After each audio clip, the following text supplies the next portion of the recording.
The sixth precept of Ma'at will state that I will cause no pain. However, sometimes the truth hurts, especially in the matter of interracial sex or interracial affairs. Now, this is a magazine from 1952, a Jet magazine, 1952. That's about 68 years ago. A story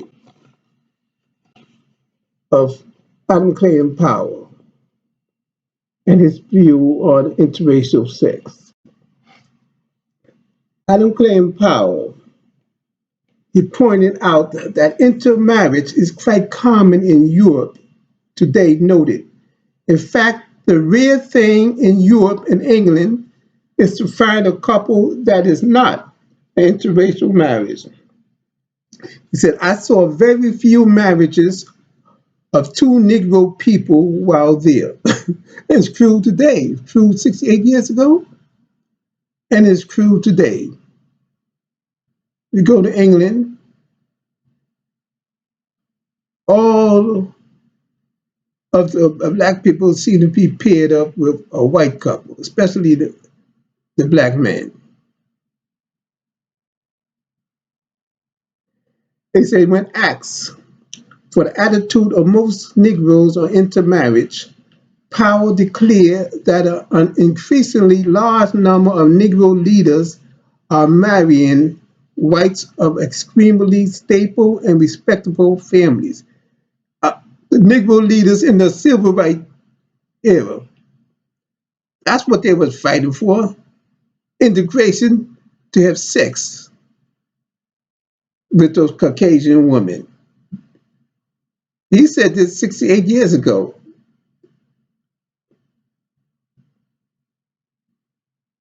He said this is 60 years ago, and that you just can't stop them. And he said most of the mixed marriages occur in Milwaukee and Los Angeles. That's true today, 68 years ago and up to today. Los Angeles seemed to be the epicenter of mixed marriage. If you look all around you, that's all you see in Los Angeles.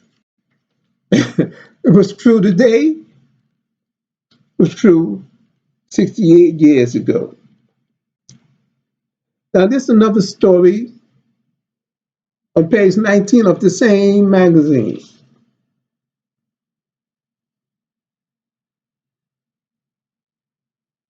About the blonde 15-year-old girl who, despite her white boyfriend, had sex with a what you call a Negro man, a Negro.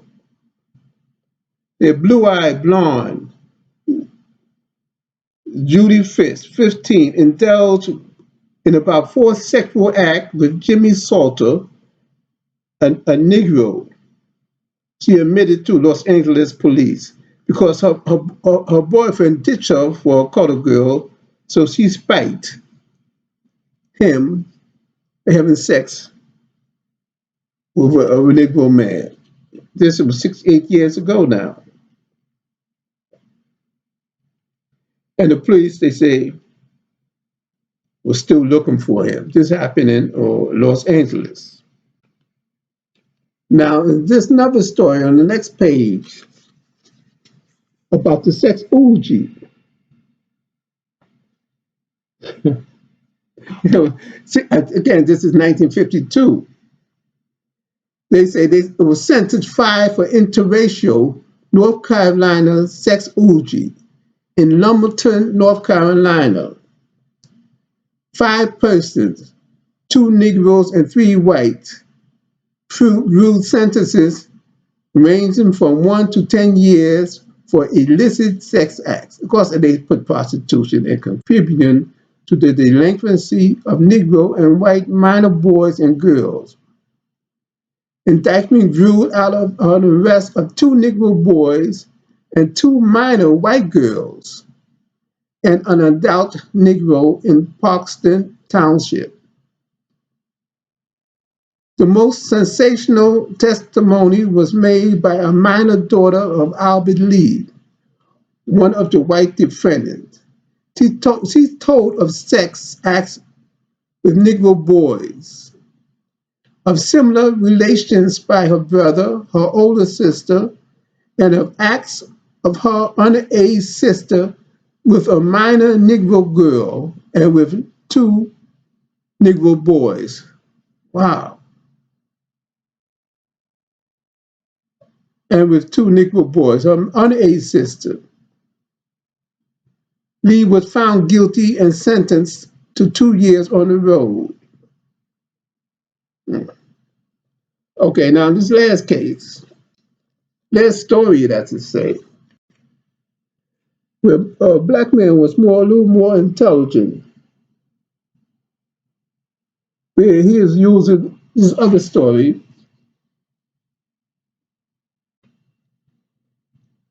A Tennessee woman, a white woman, say Negro Bowl got $21,000. Now she was married. This white woman was married to a well-off white man, I imagine, in Tennessee. But she had a Negro sweetheart, and they went to, but this went to Los Angeles court,